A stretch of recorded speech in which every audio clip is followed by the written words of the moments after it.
I am Samantha, a 35-year-old woman. I am blissfully married to my beloved husband, Douglas, and together we share a serene and delightful life with our 7-year-old son, Joseph, and our 4-year-old daughter, Christina. Douglas and I first met in the university cafeteria during our college days. Each of us was enjoying a cup of coffee with a book in hand when a spontaneous conversation sparked a deep and meaningful connection. Douglas, ever so calm and considerate, would attentively listen to my tales with a gentle patience that felt comforting. Over time, our friendship blossomed and evolved, and I came to realize that his presence in my life had become absolutely irreplaceable.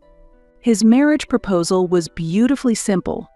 Beneath a canopy of beautifully blossoming trees, he shyly presented a ring and lovingly declared, "I want to be with you forever." His sincere words were all I needed to instantly agree with a nod, filled with deep emotion.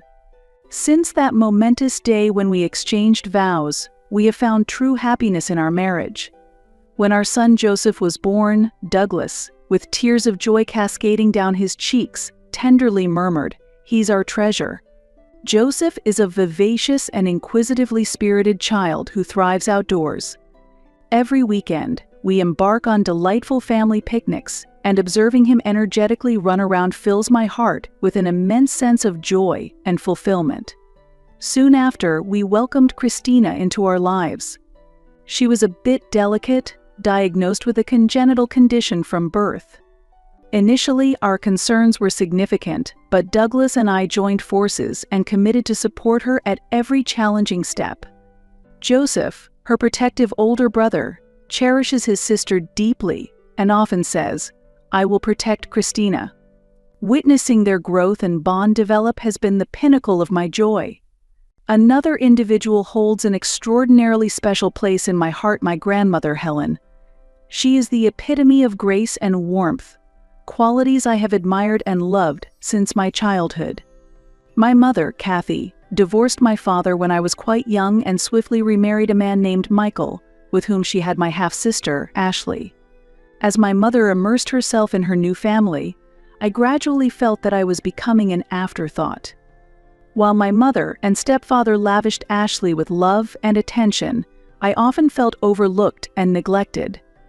During family shopping trips, Ashley would frequently receive new shoes, whereas I was reminded, the ones you have are still perfectly fine. However, my grandmother Helen always treated me differently. She would envelop me in her warm embraces and reassuringly say, "Samantha, you are my precious granddaughter." Whenever loneliness crept in, I found solace and comfort at her welcoming home. The affection I yearned for from my mother was seldom received, making my grandmother's presence a sanctuary for my heart. On significant occasions like my wedding and the births of my children, my parents and stepsister displayed minimal interest in my life. My wedding seemed more of a duty for my mother and Michael than a celebration. They attended out of obligation, rather than genuine desire to participate. My mother offered no comments on my wedding arrangements or my choice of dress, leaving me feeling as if my dreams and aspirations were dissolving into thin air, resulting in a lingering emptiness after the ceremony. When Joseph was born, my mother prioritized Ashley, bringing her to the hospital immediately after I gave birth. Yet her interest in my newborn was notably scant. Ashley's inquiries about the baby seemed driven by mere curiosity, her gaze detached and indifferent. I desperately longed for my mother to genuinely see and love my child, yet her focus remained fixed on Ashley, which rendered me feeling incredibly isolated and lonely within my own family. My mother, Ashley, and Michael appeared to form an impenetrable unit, leaving me feeling like an outsider, despite my deep affection and support for them. Coming to terms with this reality was challenging for me. I reflected on this situation repeatedly but could never fully reconcile these feelings. Eventually, I began to distance myself and view my familial relationships from a broader perspective. Nevertheless, my grandmother Helen was thrilled when I informed her of my decision to marry. When I shared the news, she wept tears of joy and exclaimed, "Congratulations, you made a wonderful choice." Her heartfelt words warmed me to my core and nearly brought me to tears myself. Helen sincerely wished for my happiness, which moved me and imprinted her kindness onto my soul. When I introduced Douglas to her for the first time, she greeted him warmly. Sensing his slight nervousness, she grasped his hand firmly and repeatedly urged him, "Please take good care of Samantha. I'm counting on you." Douglas, touched by her words, responded with a shy smile and expressed his profound gratitude. At that moment, I felt just how much my grandmother cherished me and the immense trust she placed in Douglas. When Joseph and Christina were born, her joy was boundless, far exceeding all my expectations. She adored our children profoundly. When Joseph took his first steps, Helen, with tears of happiness streaming down her face, jubilantly exclaimed, "Look, he can walk now." Whenever Christina offered a smile, Helen was utterly enchanted, often remarking joyfully, "Christina is starting to look like her mama." For my children, Helen was not merely a great-grandmother, she was a boundless source of unconditional love. For me, her enduring warmth and affection have been a foundational pillar of support, providing me with strength and courage through all of life's challenges. Helen harbored a deep love for Hawaii, and her home was adorned with vibrant Hawaiian paintings and ornaments which infused every room with a peaceful, tropical ambience. After the early loss of my grandfather, she chose to live independently, cherishing the memories they shared. In honor of their cherished past, she utilized the inheritance to purchase a cottage in Hawaii, a place imbued with their treasured memories which held special significance to her. The charming cottage stood majestically along the pristine beachfront, serving as a haven of peace and tranquility with each visit. After marrying, I frequently brought my family to stay at the cottage, alongside my beloved grandmother Helen. Known for her culinary prowess, Helen's lemon pie was particularly exceptional, its flavor unrivaled. Standing by her side in the kitchen, enveloped in the delightful aromas of sugar and butter, remains one of my most cherished memories. Douglas was equally enchanted by the serene ambience, often commenting with a contented smile, "This place is like heaven." Joseph joyfully sprinted along the sandy shores, while Christina adored sitting on Helen's lap, captivated by her enthralling stories. Helen's profound affection for my family was unmistakable. When she confided in me, "I plan to leave this cottage to you," my heart swelled with joy. The cottage was a repository of precious memories, and I envisioned creating similarly warm memories for my children. However, these blissful days were overshadowed when Helen fell gravely ill. I devoted myself to caring for her, but managing Christina's health complexities simultaneously proved to be a formidable challenge. Unbeknownst to me during this tumultuous period, my mother Kathy and stepfather Michael feigned concern for Helen while covertly plotting to claim her estate. The depth of my grief was profound when Helen passed away, but the revelation in her will shocked me even more. Helen had bequeathed not only the Hawaiian cottage, but also a substantial sum of money to me. Upon discovering this, tears streamed down my face uncontrollably. It felt as though I could hear Helen's voice gently saying, "Samantha, the cottage and everything else are for you and your family." However, my mother and stepfather vehemently disagreed. They argued that it was unjust for me to inherit everything and strongly suggested that I transfer ownership of the cottage to Helen's brother, Thomas. I wanted to say no, but at that time, I was physically and mentally exhausted from caring for Christina and her medical expenses. I didn't have the energy to argue. Reluctantly, I succumbed to their pressure and handed the keys to Thomas, stating calmly, "We'll handle the paperwork when things settle down." The loss of Helen's cherished cottage was painful, yet I compelled myself to focus solely on Christina. After all, with my husband and children by my side, I felt I had sufficient joy in my life. Several weeks following Helen's passing, an unexpected disaster struck. Although there had been reports of an approaching hurricane days prior, the sheer magnitude of devastation it brought to our region was unforeseen. The storm's ferocity surpassed all expectations, engulfing the town in torrential rains and widespread flooding. On that fateful day, I remained home with Christina, whose frailty made her particularly vulnerable to the abrupt weather changes. So we stayed indoors to monitor the evolving situation. Meanwhile, Douglas and Joseph ventured to a nearby supermarket to procure supplies. Despite the streets beginning to flood, Douglas assured with a lighthearted, "We'll be back soon," while Joseph cheerfully promised, "I'll buy some snacks Christina likes." As they waved goodbye, little did I know those would be their final words. On their way back, they tried to cross a flooded road. At that moment, a surge of water swept their car away. When I heard about the accident on the news, I felt as if all the blood had drained from my body. I couldn't believe it, or perhaps I didn't want to believe it. In a state of panic, I rushed to the police station, frantically pleading for them to find Douglas and Joseph. However, after agonizing hours, a police officer solemnly shook his head and whispered, "I'm sorry." Douglas and Joseph were tragically lost to the floodwaters. My world shattered in an instant. Consumed by grief so intense it felt suffocating, I wept inconsolably. Christina was crying too, but I told myself I had to stay composed for her. Yet the depth of my loss felt immeasurable. There was much to be done, such as arranging the funeral. I set the date, contacted family and friends, and began preparing to say goodbye to Douglas and Joseph. Amidst this, I also informed my mother of the tragedy. Over the phone, after a moment of silence, she responded indifferently, "That's unfortunate." "When is the funeral?" she asked. "Next Saturday," I replied. "I can't make it," she said. "Why?" "I have plans to go to Hawaii." "You know Ashley recently lost her job and broke up with her boyfriend, right? So Michael and I planned a trip to cheer her up.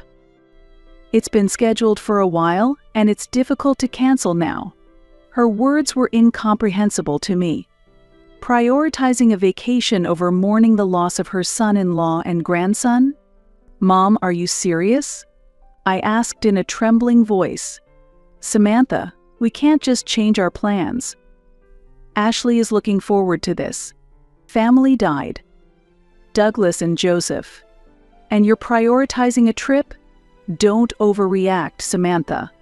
I understand how you feel, but we have our plans." Speechless and heartbroken, I realized she had chosen a Hawaiian vacation for Ashley over attending the funeral of her son-in-law and grandson. Mixed with anger and profound sorrow, I ended the phone call, feeling a deep sense of betrayal and isolation. I was in disbelief.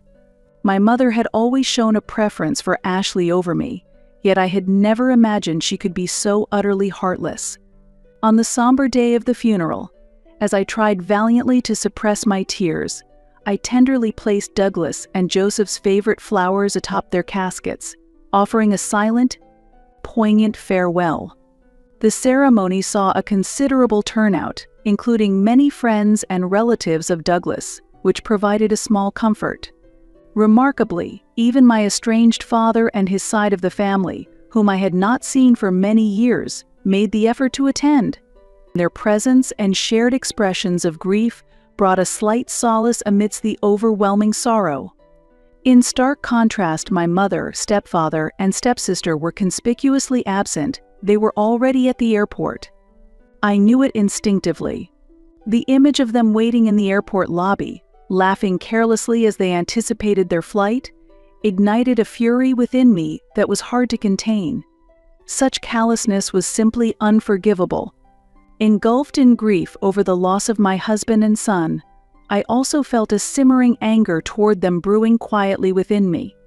Following the funeral, I decided to check the security cameras installed at the Hawaiian cottage. Seeing them arrive there casually, as if nothing had happened, solidified my resolve. I was determined not to let them get away with their indifference. I promptly called the police and reported them for trespassing, leading to their eviction from the cottage. When the police arrived and escorted them out, they were utterly bewildered. Frantically, they claimed that the cottage was supposed to belong to my grandmother's brother, Thomas, but their claims fell on deaf ears. The officers, having been informed by me that I was the legal owner and had not authorized their stay, shared this with my family, who were visibly shocked and confused.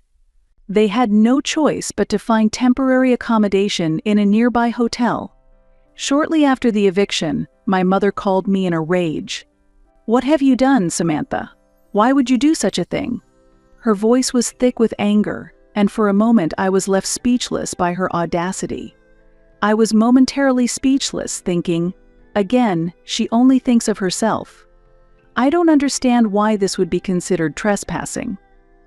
We're family. It shouldn't be a problem for us to visit. She continued vehemently. I can't believe you would do such a thing. That cottage is supposed to belong to Thomas, isn't it? My heart grew even colder. In her words, I felt the overlap of my past pain and betrayal. She continued to assert her rights without acknowledging their wrongdoing. The last vestiges of warmth in my heart slowly solidified into ice. "Mom, please calm down and listen," I said calmly. "When you entered that cottage, I hadn't yet completed the legal paperwork. That means the cottage was still legally mine. I didn't know that. It's unbelievable that you would accuse your own family of trespassing. Do you know how much the hotel cost?" Her voice was still full of anger. "How could you do this? We're family." Despite her escalating anger, I held my ground. If we truly were family, then attending your son-in-law and grandson's funeral should have been your priority. I don't consider people who skip such a crucial family event as part of my family. This left her momentarily at a loss for words, but I seized the opportunity to express all the frustration and anger I had been holding back. "I no longer consider you family," I declared firmly, and ended the call. In the aftermath, I learned that my mother, stepfather, and stepsister cut their trip short and returned home earlier than intended. They had probably planned to stay at the cottage for several days, but now faced unexpected financial burdens due to the situation. Naturally, it seemed fitting that they experience some financial difficulties. Despite their return, my mother continued to aggressively blame me for the situation. Regardless of her indifference and betrayal, she insisted on portraying me as the one at fault. "You really did something terrible by betraying your own family," she repeatedly messaged me. I chose to ignore her messages, and over time, her words lost any impact on me. My heart had completely cooled towards them. Douglas had always been the primary breadwinner, providing a stable and comfortable lifestyle for our family.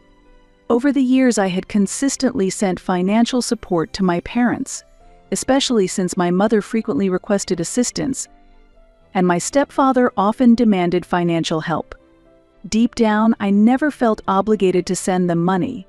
It was more about the expectation that I should support them. But after the loss of Douglas and Joseph, and particularly with my mother's glaring absence at the funeral, my resentment towards her reached its peak. Her decision to prioritize a leisure trip to Hawaii over mourning with her family was an unforgivable betrayal that left my heart ice cold. As a result, I decided to cease all financial support to them. The following month, when my mother realized the financial support had stopped, she called me in a panic. Every time the phone rang, a wave of disturbance washed over me, but I managed to maintain my composure. "Why haven't you sent the money? What do you mean by this?" she demanded over the phone. With a deep, steadying breath, I responded quietly but firmly. "I will no longer be sending you any financial support." After a stunned silence, my mother objected vehemently. "Why would you do this? You know we rely on your support. How are we supposed to live if you don't help us?" Her voice was filled with desperation and anger. At that moment, I realized I had fully come to terms with my decision. No matter how upset she became, I would not be swayed. I have no intention of continuing to send money anymore. "You didn't even attend the funeral." I see no reason to continue supporting people who chose to go on vacation in Hawaii rather than mourn the loss of my husband and son, I replied coldly. My mother's fury intensified at my words. You're such a cold child. To say such heartless things without any regard for me, she exclaimed. But I was no longer affected by her words. That's fine. I don't think there's anything more to discuss, I concluded, and hung up the phone for the last time. After ending the call, I reaffirmed my decision to have nothing more to do with these people. Afterwards, my mother and stepfather, who had been living off my support and their pensions, had to manage on just their pensions. According to relatives, Ashley, who had been fired from her job, had not found new employment and was still living at home. Their household finances were strained, even making it difficult to pay for utilities. The family that used to dine out frequently was now limited to frugal meals. My mother picked out discounted groceries with a sigh, and my stepfather struggled to find work, hindered by his age. The former liveliness was gone, replaced by a heavy silence that likely hung over their home. However, I felt no sympathy for them. I no longer felt obliged to solve their hardships. Protecting my own peace of mind was my top priority. From there, my mother and stepfather's behavior became increasingly desperate. They started showing up at my house unannounced, begging for money, and when refused, they would shout and wreak havoc. Fearing their unpredictable visits, I doubled the locks on my doors and installed security cameras. Each ring of the doorbell put me on edge, and I often pretended not to be home. I couldn't feel safe in my own house, becoming sensitive to every noise at night, which led to many sleepless nights. One day, when my mother tried to sneak into my house again, I immediately called the police. Upon their arrival, she was arrested on the spot, and the incident resulted in a criminal record for her. My mother and stepfather lost social credibility, struggled to find work due to their criminal records, and were unable to receive loans from banks. With no income, their financial difficulties worsened. Despite the severity of their ordeal, I could not find it in myself to sympathize. My heart had closed off to them. All I could do was quietly watch their betrayal. The fact that my mother and stepfather had skipped my husband and son's funeral to go on a trip to Hawaii became a major topic among relatives and was met with widespread criticism. They became distanced and isolated from everyone around them. Criticism towards her increased, and she lost support from family and friends, finding herself without anyone to rely on. Despite repeated apologies from my mother, my heart remained cold. I had no intention of accepting her apologies. I decided to look forward without dwelling on how much I had been hurt and vowed not to sacrifice myself to meet familial expectations anymore. Above all, I had something precious to protect Christina. Knowing her strength, I had to live strongly for her sake. To do this, cutting ties with my family and stopping any further financial support felt like the best course of action. With a resolve to not be bound by the past, I decided to completely separate myself from my family. Connections with my mother, stepfather, and stepsister had become meaningless to me. In my heart, my relationship with them had completely ended. I stopped all financial support and felt the weight of how much I had been compromising. From that day, I chose to proceed on my own, without relying on anyone. Christina and I moved to the Hawaiian cottage. In a room filled with warm sunlight and views of the tranquil sea, we started our new life. Christina gradually regained her strength, and as I supported her, I found new hope within myself. Now free from my family and past pains, I felt liberated. Despite the tears I had shed looking back, those tears were now for moving beyond my past, not returning to it. Sometimes, as Christina and I walked along the beach, I thought about how our difficult journey had shaped us. It made me appreciate our new life all the more. Christina, slowly reclaiming her smile, seemed to be overcoming something within herself. Since I made the decision to live strongly, our lives gradually became more peaceful, and I felt a new future unfolding for us. The end of my relationship with my family allowed me to reclaim myself. I deepened my bond with Christina and began to enjoy life again. Those moments made me truly glad I had cut ties with my family, and I looked forward to a future of freedom and renewal. Proud of being able to live looking forward, I decided to tread each step of my life firmly.